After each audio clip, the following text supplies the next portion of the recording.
let's get started on the execution phase. If you guys weren't here with the first session, I'm Andrew Baldwin. I'm a project manager with the San Diego County Office of Education. Prior to that, I was a tech analyst, and before that, I am a support technician. So I've been on the project teams for quite some time.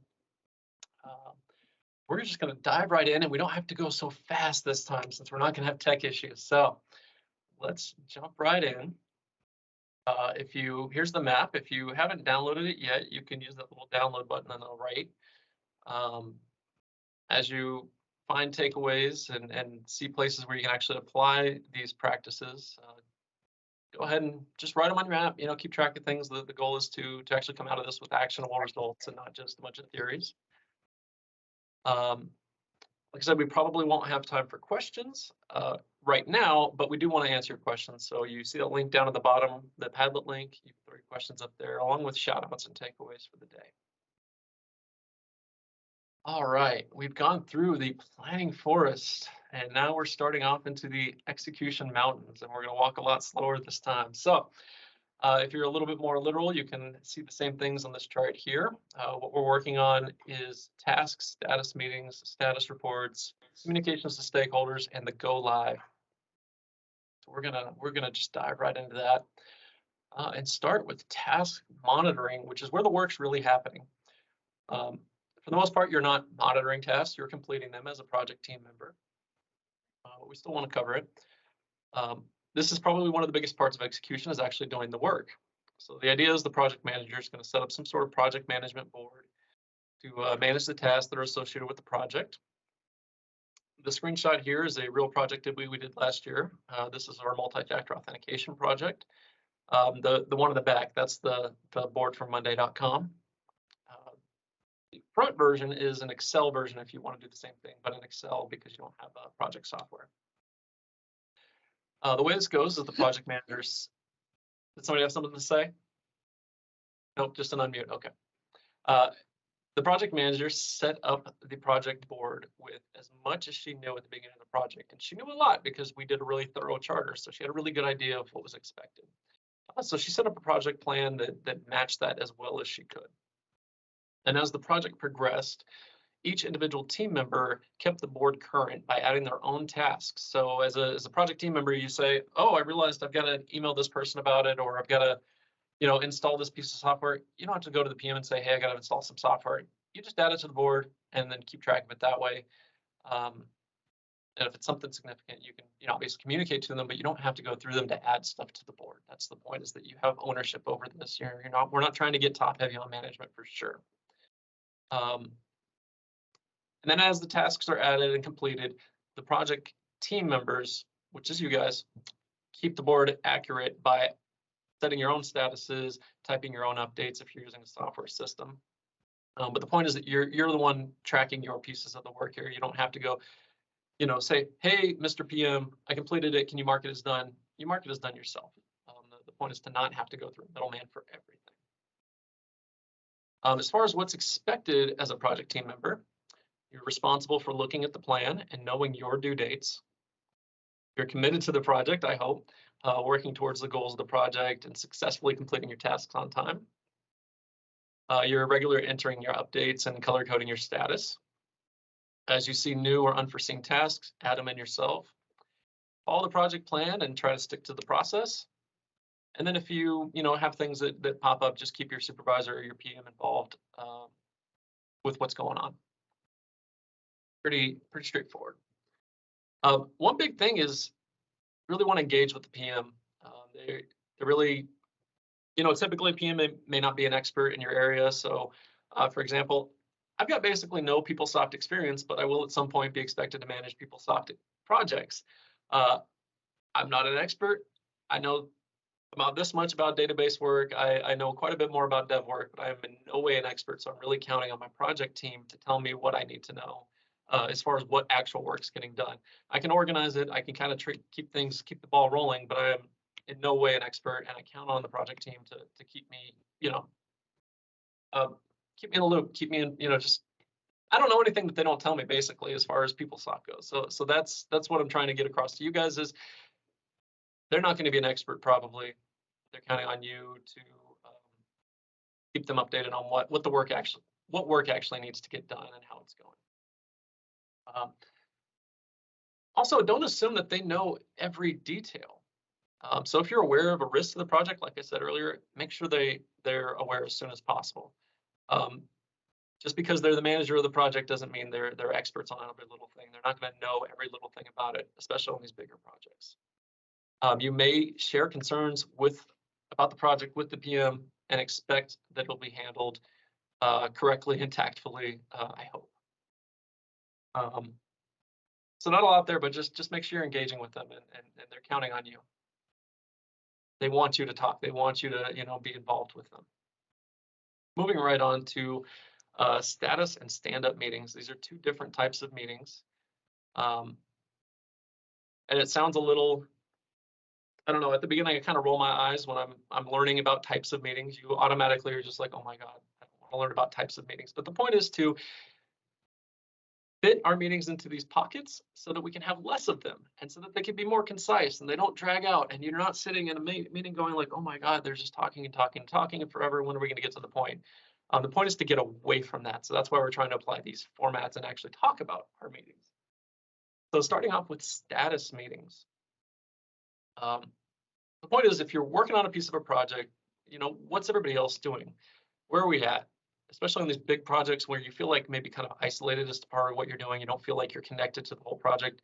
Part of the point of status meetings is to get everybody connected on where they are and how they're contributing, and to see the big picture.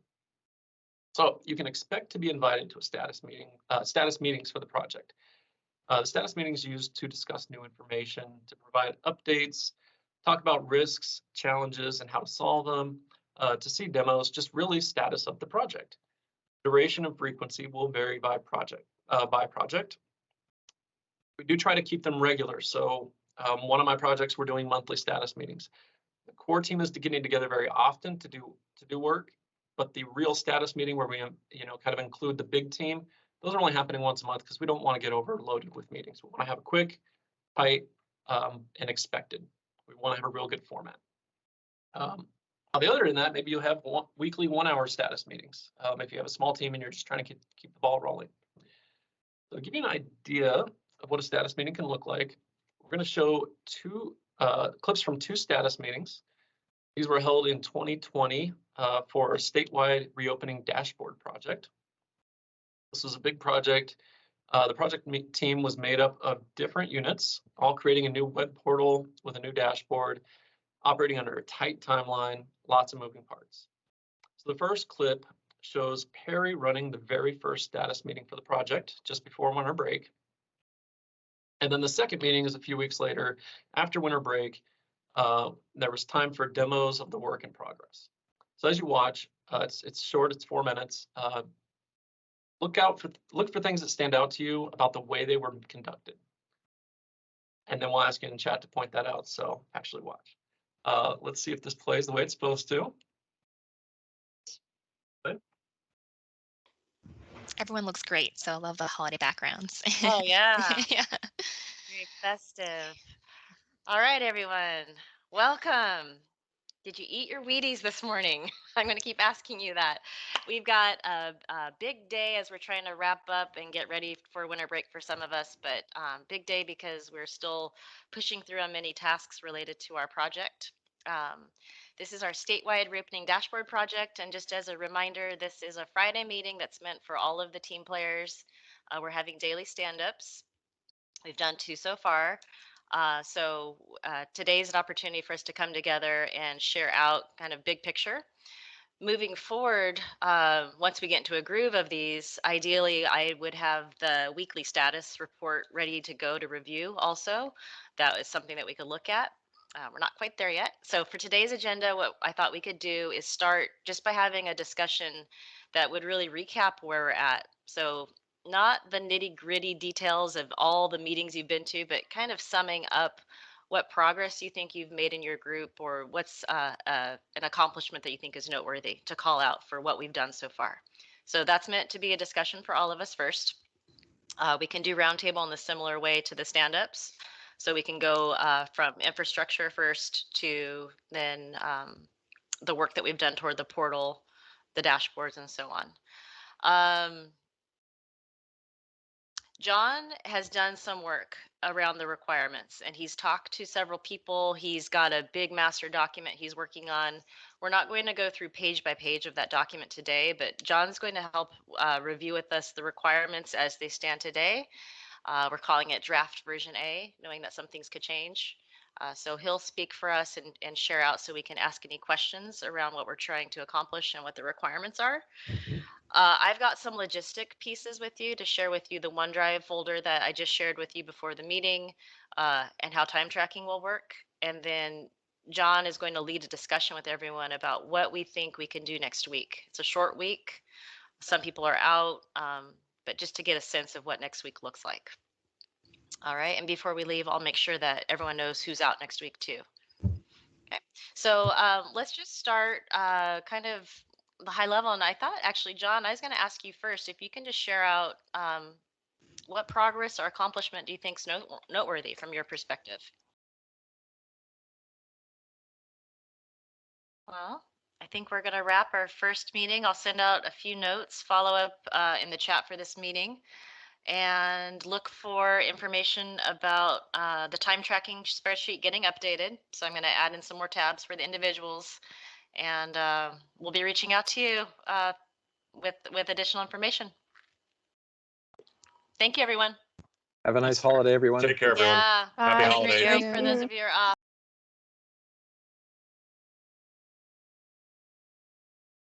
Hi, welcome, week 5.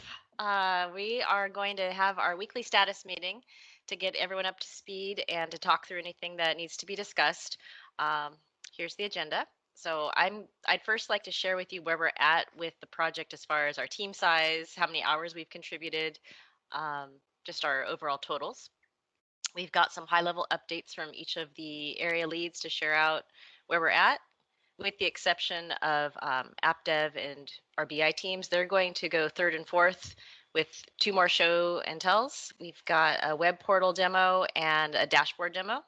So we'll get to see more of the good work that's been happening. We'll have an open floor time in case you've got a question, a comment, something that you needed to address. And then at 11:10, our goal is at 11:10 or sooner, we'll have everyone drop off, and Susanna and Tammy will share their dashboard recommendations on color and some of the user design recommendations for the steering committee to stay on and improve. If there's anything else that you feel I missed in the future, just ping me before the meeting and I'll make sure it's added to the agenda. But I did my best to reach out to everyone to get feedback and to make sure everyone's ready to speak. Okay, so that is an example of a few well-run status meetings. So in the chat, I'd like you guys to put in, what are the type of things that stood out to you about the way these status meetings were conducted?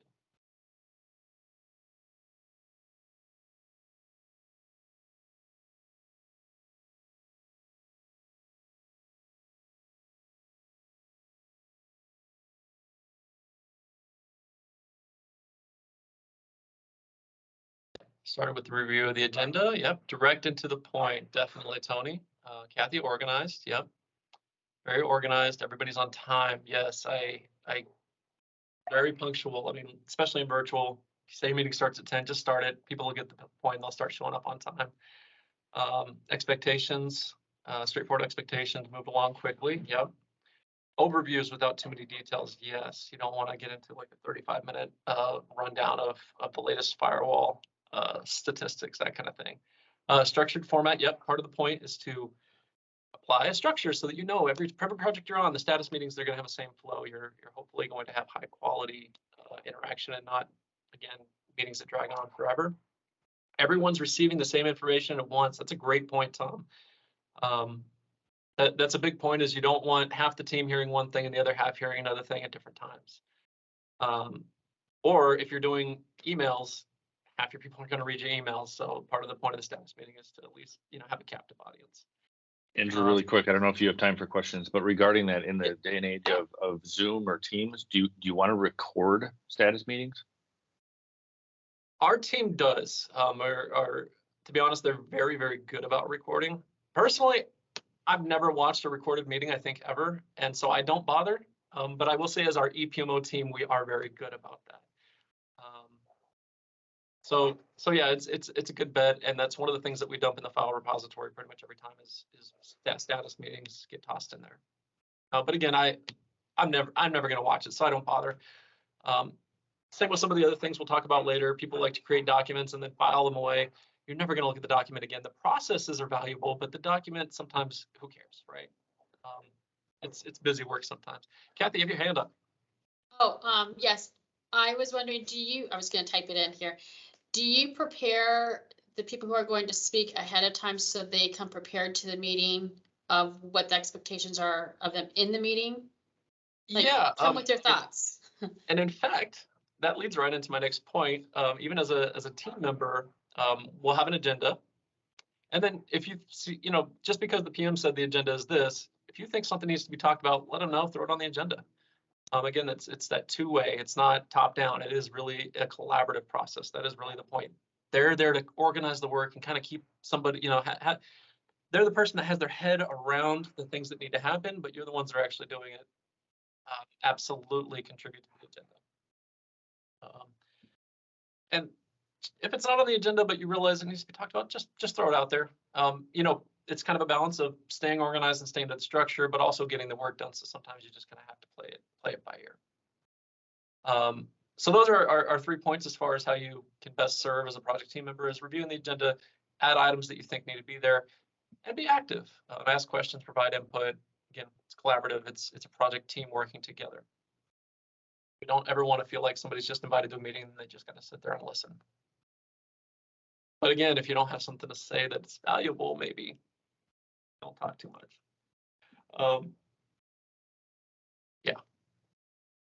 So moving on from status meetings into stand-up meetings. So I'm going to ask, by just a show of hands, how many of you guys are using or have used stand-up meetings in the past? A few of you. Okay. Stand-up meetings are one of those things that you're going to apply when it's appropriate. So to projects that are appropriate, they might have stand-up meetings, but it's not necessarily something you're going to apply to every project. A stand-up meeting is typically a short daily meeting for planning. I mean, like 15 minutes, quick. Yeah, exactly, Gabe. Seemed like overkill. Definitely, sometimes it is. In fact, it very often is overkill.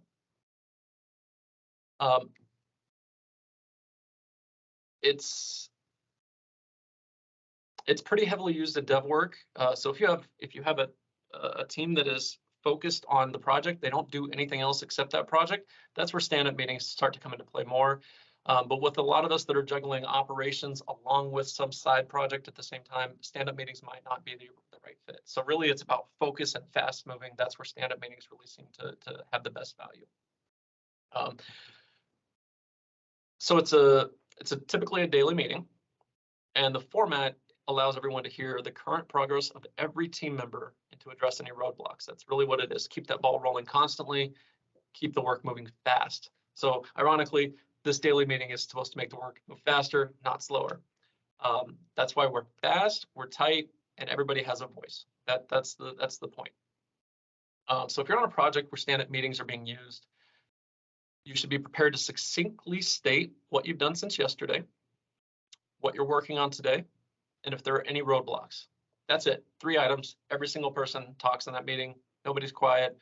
Those 3 things, and that's it. We move fast. Yeah, business analysts and devs do it. Doesn't fit with infrastructure. Exactly. That's exactly what I mean. You're juggling operations at the same time. Stand-up meetings might not be the right fit. The point is that it's a quick whip around the room, and it's really about addressing obstacles quickly. Instead of having 25 emails back and forth throughout the day as you try to solve a problem, you have one quick stand-up meeting and everybody just addresses the roadblock immediately. Very quick. It's pretty narrow purpose, but it can be really useful when it's in the right spot.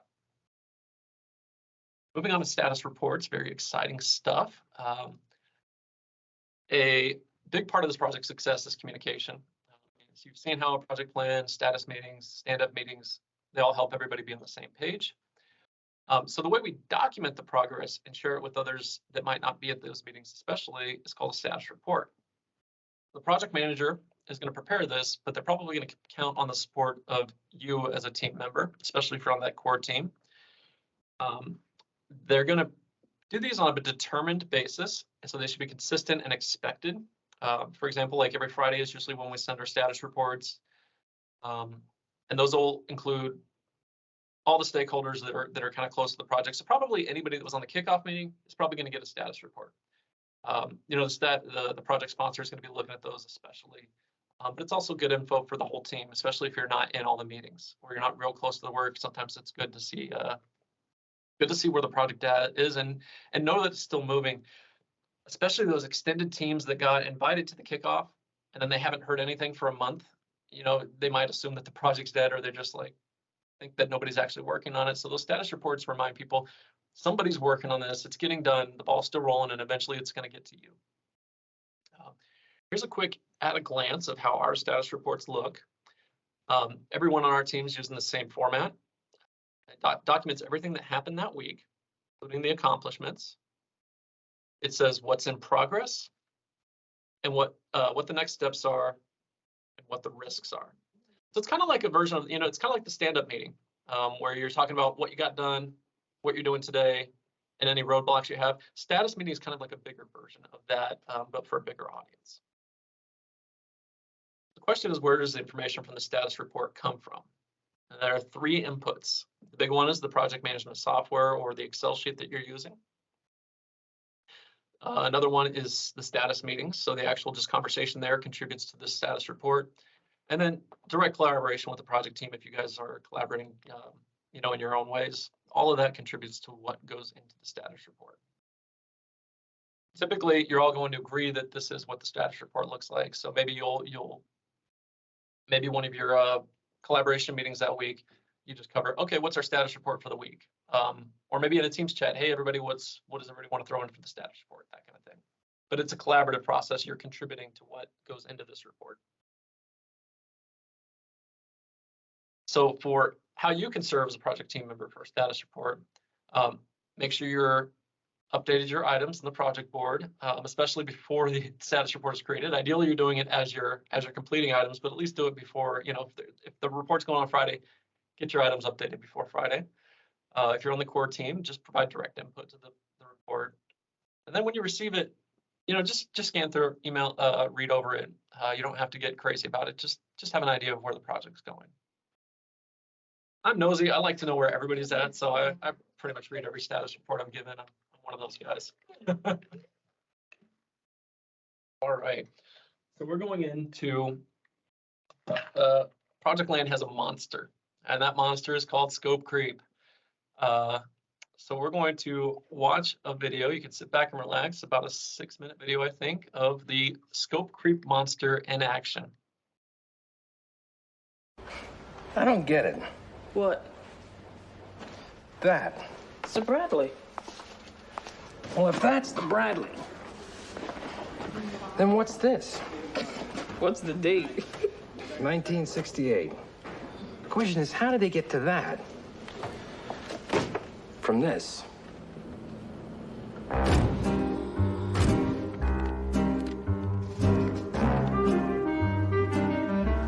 Gentlemen, our mission was to design and implement an infantry transport vehicle that would be a worthy replacement for the M113 armored personnel carrier. We have met that objective and then some. The Bradley armored personnel carrier will bring troops to a combat zone swiftly, efficiently, and safely. It will hold 11 men, plus a driver, and features a 20-millimeter cannon, which will provide ample firepower and at the same time flexibility. Lightly armored, speedy, and solidly engineered, our troops will be arriving at the battlefield in the very finest American technology has to offer. And at $1.5 million per, a real bargain. Nice work, Colonel. Outstanding. Damn impressive.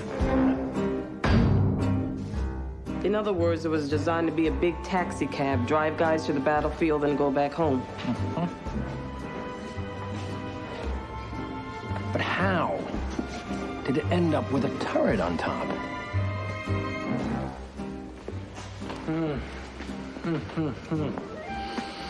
Well, this is all well and good, Colonel Smith, but... Something wrong, General? Well, with this gorilla in production, I don't suppose there's going to be anything left in the budget for my scout. Doubt it, Bob. You don't need scouts. You have radar, air recon, satellites. You always need a scout. And you know what I'm thinking? Why couldn't this thing serve as a scout? But it's a troop carrier, General. But this is a speedy vehicle. Why can't it be both? Well, for one thing, it's too big. And for the other, you can't really see out all that much from inside.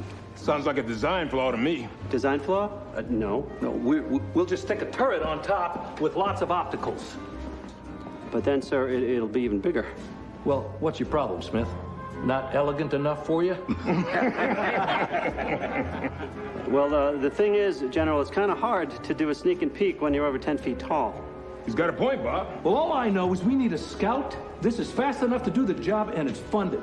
Well, actually, we're a hair over budget. And how about some portholes along the side for individual firearms so the fellas can stick out their guns and shoot people? Good.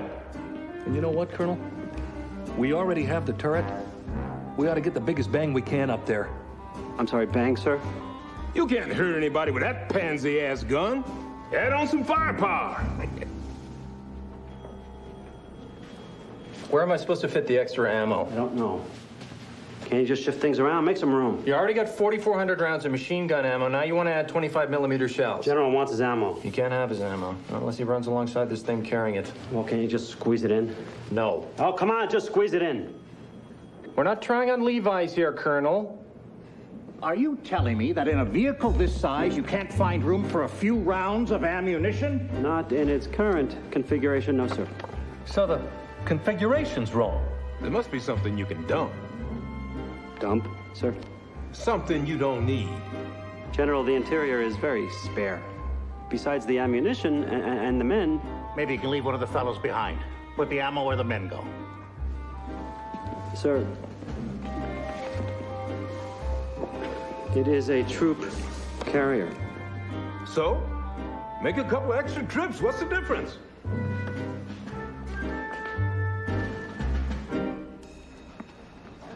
They want a transport that doesn't carry men and a scout that's got a cannon as big as a tank's on it. And portholes. Oh, great, portholes. So the guys can shoot out whatever they can't hit with their cannon. You don't have to buy the damn thing, Jones. Just draw it.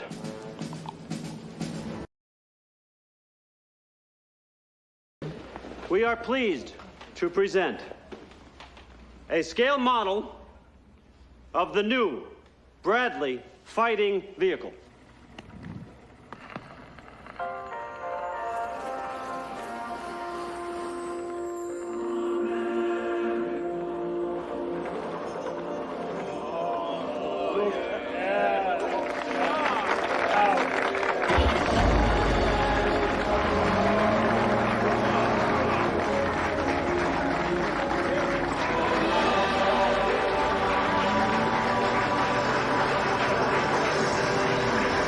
Featuring scout, troop transport, and anti-tank capabilities. It carries 6 men. How many was it supposed to carry? 11. Bradley is outfitted with the most sophisticated surveillance equipment ever developed. It is also equipped with a rapid-fire cannon and an anti-tank rocket launcher. Which means it's loaded with 1,500 shells and 10-tow anti-tank missiles. So in summation, gentlemen, what you have before you is a troop transport that can't carry troops, a reconnaissance vehicle that's too conspicuous to do reconnaissance, And a quasi-tank that has less armor than a snowblower, but has enough ammo to take out half of DC. Fantastic. Congratulations. Second, it's really important to be aware of scope changes because they're going to come directly to you. You know, you're showing something to a stakeholder. They're going to say, "Oh, can we do this too?" Or "Can we do the?" You know, it would be cool if we did this. Be vigilant against that. And it's not that we can't change the scope because let's be real. I mean, things change and we've got to be flexible. It's just that scope change needs to be controlled. It needs to be planned for. You know, even the simplest. Yeah. Exactly. It just needs to be planned for and thought about and managed carefully. All right, we got the phone and we got the video. So we'll get into the scope creep. There we go. So I'm sure if you read through this ridiculous cartoon, you can make a lot of connections exactly to how that clip, how this scope creep monster was working its magic. So again, it's not that we can't change the scope, but uncontrolled changes are a hazard. We've got to avoid them. They've got to be carefully considered and follow whatever your change control processes are. So for those of you that use change management, maybe with firewall or cybersecurity things like that, the same thing might exist in your projects. You know, changes might go to a change control board, or if it's not that formal, they at least need to be logged and thought about and planned for. Even as simple as changing from one vendor to another for MFA, change the entire MFA project for us. So those kinds of things need to follow a process and just be planned for. This is another reason why it's why it's important for you to be familiar with the project charter, because that shows the scope, that shows the objectives. And again, we try to do our best planning for the things that we do know so that we can better deal with the unexpected. I do want to say, even if scope changes, even if you know that there's time, you know that there's budget, you know you can add this little piece without derailing, still float those up to your PM before completing them, because yeah, sure, we could add a print button to this website, but maybe your sponsor doesn't want you doing any more than what needs to be done. They want you to move on to the next project. That's part of the reason we float scope changes up to whatever the process is for that. So anyways, that's the scope creep monster. Keep that in mind when you're going through. You're going to live it. We've dealt with it. We're going to move on to communication with stakeholders.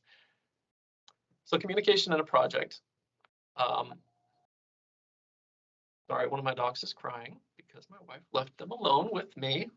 But communicate with your PM. I know I've said this enough, but they're relying on your expert opinion and they value your insight. When you're communicating with stakeholders, so again, the point is not to add a middleman that makes your communication more difficult, but just your PM may have a communications plan, so consult with it especially before you send out a blast to everybody. Make sure you're on the plan. They might have already planned on sending the blast, or maybe they want to control communications in a specific way. Maybe there are political sensitivities that they need to account for, things like that. Just make sure you're on board with the plan. It's not that we want to keep the stakeholders away from the project team. Sometimes it's actually great to have them direct, and it's worse if the project team's not directly communicating with the stakeholders. But you just want to be sensitive to what the plan is and know that you might not know everything that's going on, so you might want that plan to be followed. And again, escalate scope change request. Give me 1 second while I deal with my dog.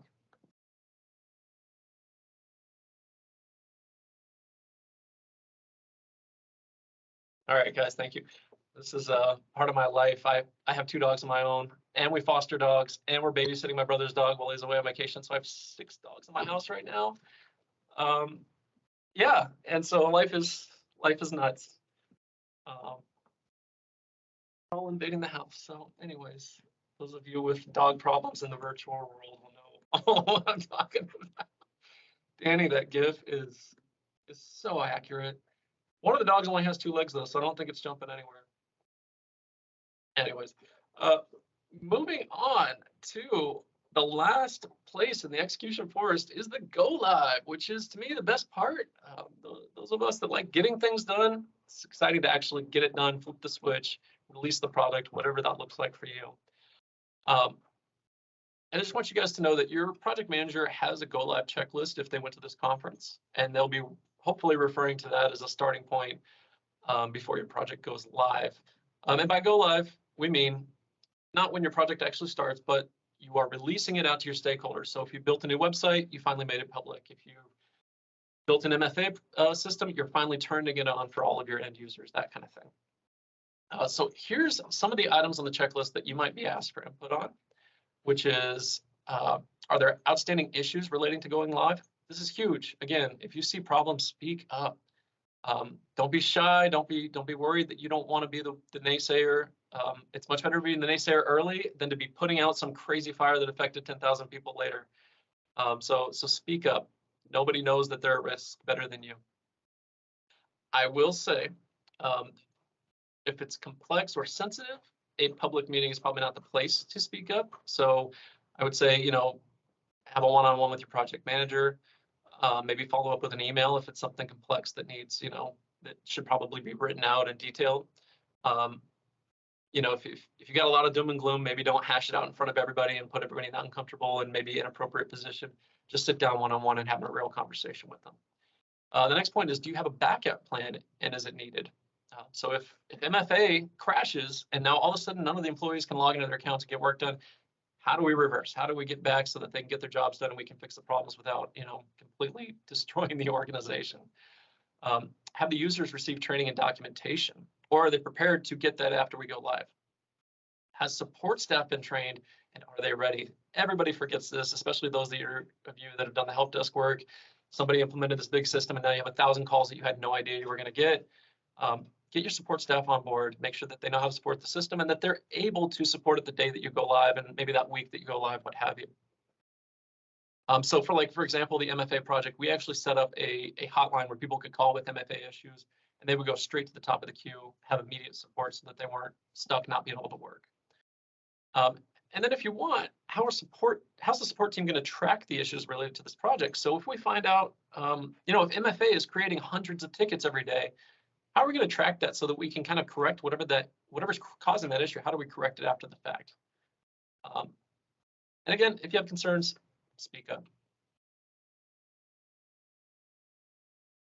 That's it. And we are actually ahead of schedule for once, despite tech issues. So just going into a quick review, we've completed the planning for us and we've moved through task monitoring. We did our status meetings. We got our status reports done. Talked about communication with stakeholders and the go live. That's it. So again, the execution is when all the work's performed. You're going to use a project management board to manage your tasks. That's your source of truth. One thing I'll kind of say, you don't want the work. So if the project management board's here and it says this is what's going on, you don't want this whole other place where the stuff's actually going on that does not, you know, that's not the same. You know, you don't want your emails having this whole different conversation that conflicts with what's on the board. So keep your project management board true. Otherwise, your plan's going to start to fall apart and life just gets harder. And then that's it. And I will say, once these processes become second nature, again, you can focus on the work and not the processes. It just becomes natural. And your work actually, found a real need for this during the pandemic. It almost follows like a production line format where you can just really easy crank through the work and not be stressed so much about trying to keep all this crazy stuff in your head. So that's it. We're 5 minutes early. If anybody has any questions or wants to chat anything through, again, I'll stick around. We can talk about questions. And if nobody has questions, we'll close it out.